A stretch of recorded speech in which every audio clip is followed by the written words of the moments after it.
You are not trading the market. You are trading yourself. Every position you open is a small confession. Every position you refuse to close is a small denial.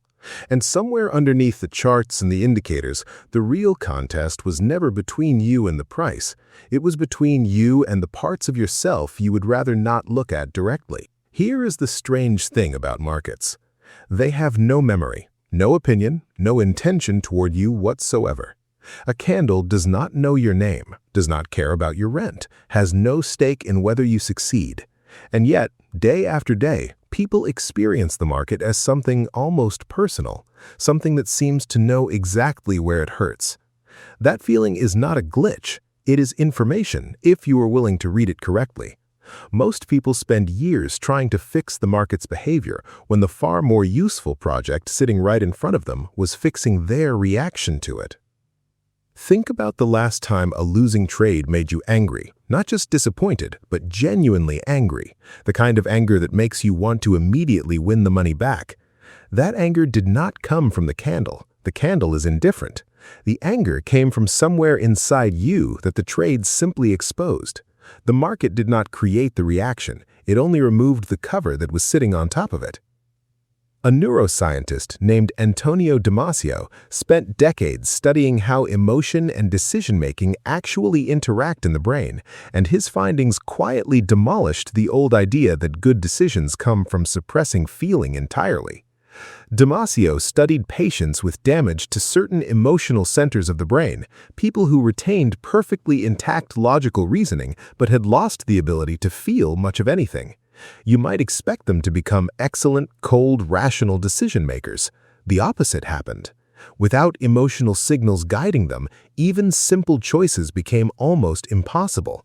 They could list every logical pro and con of an option for hours, but could not actually decide. What this suggests is unsettling for anyone who wants trading to be purely mechanical. Emotion is not the enemy of good decision-making. Unexamined emotion is. The trader drowning in fear is not making a mistake by feeling fear. The mistake is not knowing what that specific fear is actually about and therefore reacting to it blindly instead of using it as data. So how do you actually study your own reactions in a business that moves too fast to think clearly in the moment? If this is already changing how you see your own trading, take a moment to subscribe and hit like. It's a small action, but it's exactly the kind of deliberate, unhurried choice this video is about. A psychologist named James Penbaker built much of his career researching a surprisingly simple intervention, expressive writing, and its effects on people processing difficult experiences. Across dozens of studies, Penbaker found that people who wrote honestly about emotionally significant events, even briefly for just a few minutes a day, showed measurable improvements in how clearly they understood their own patterns over time. The writing itself was not therapy in the clinical sense. It was something closer to a mirror with a delay built in, a way of seeing a reaction after the heat of the moment had passed, when it could finally be examined instead of simply endured. Apply that to trading and something interesting happens.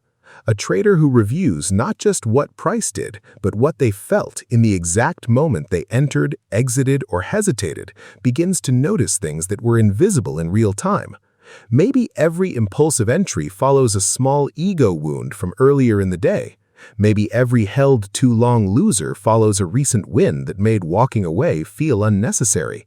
These patterns do not announce themselves. They have to be excavated, slowly, the same way any honest self-examination works.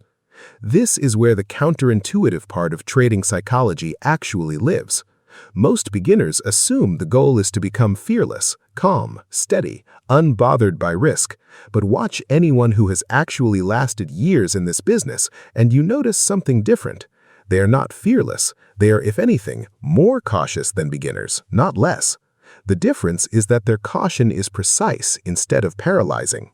A researcher named Ellen Langer spent much of her career studying something called the illusion of control, the very human tendency to overestimate how much influence we actually have over uncertain outcomes. Her experiments repeatedly found that people behave as though skill matters even in situations dominated by chance, simply because acting confident feels better than sitting with uncertainty. Trading is almost a perfect environment for this illusion to take root. A string of good trades feels like proof of skill. It is often just as easily proof of a favorable stretch of conditions that had little to do with any individual decision. The trader who mistakes the second for the first is the one who eventually oversizes a position at exactly the wrong moment because the illusion of control had quietly convinced them the outcome was theirs to command. The traders who last seem to hold their own confidence a little more loosely than everyone else, not because they doubt themselves constantly, but because they have learned, usually the hard way, that a winning streak proves less than it feels like it proves. That kind of humility is not modesty for its own sake, it's a survival mechanism disguised as a personality trait. There is another piece to this that rarely gets discussed directly, and it concerns intuition. People love the idea of the trader who simply knows, who feels a setup forming before it fully appears on the chart. It sounds mystical, but researchers who study expert decision-making under real-world pressure in fields as different as firefighting and chess have found something far less magical happening underneath. A researcher named Gary Klein studied how experienced professionals make fast decisions in high-stakes, time-pressured environments and found that what looked like a hunch was almost always pattern recognition built from thousands of prior repetitions operating below the level of conscious thought. The firefighter who suddenly orders everyone out of a building moments before it collapses is not guessing. Something about the smoke, the heat, the sound matched a pattern their mind had absorbed without ever consciously cataloging it. Trading intuition works the same way when it's real.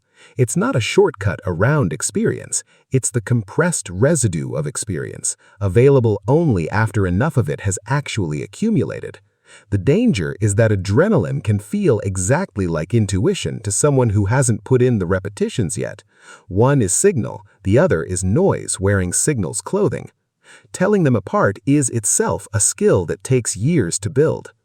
Now step back from the charts entirely for a moment. Think about any area of your life where you have avoided an honest look at your own patterns because looking felt more uncomfortable than simply continuing as you were. A relationship, a habit, a recurring argument that always seems to be about something small on the surface and something much older underneath. The market did not invent this dynamic, it simply gives it a scoreboard, a fast, unforgiving numerical scoreboard that makes avoidance more expensive than it usually is anywhere else in life. That is precisely why trading tends to accelerate self-knowledge in people who stay in it long enough to be honest about what they're seeing. Most other arenas of life let you avoid this kind of reckoning for years, sometimes decades, because the feedback is slow, ambiguous, or easy to blame on someone else. Trading strips that delay away almost entirely. The account balance updates in real time. There is no committee to blame, no manager to point at, no ambiguous performance review to soften the message. Just you, your decisions, and a number that either grew or shrank because of exactly how you handled uncertainty. That immediacy is brutal, but it's also, for anyone willing to use it, one of the fastest mirrors for self-development that exists in ordinary life. This is the deeper reframe hiding underneath every technical lesson about entries and exits. The chart was never only showing you the asset, it was showing you in real time exactly how you behave under uncertainty, under pressure, under the threat of being wrong in front of no one but yourself. Most people flinch away from that reflection and keep searching for a better indicator instead. The ones who last are usually the ones who eventually stop looking for a better system and start looking carefully and repeatedly at themselves. So the next time a trade rattles you more than the dollar amount seems to justify, resist the urge to explain it away as simply market noise. Sit with it for a moment longer than feels comfortable. Ask what it actually touched, because the market was never only a test of what you know about price, it has always been quietly asking what you know about yourself. And it will keep asking, patiently, as long as you keep showing up. If you've ever caught the market showing you something about yourself you weren't ready to see, subscribe for more videos like this one, hit like, and drop a comment on what your worst trade actually taught you about you. That's the real edge worth building.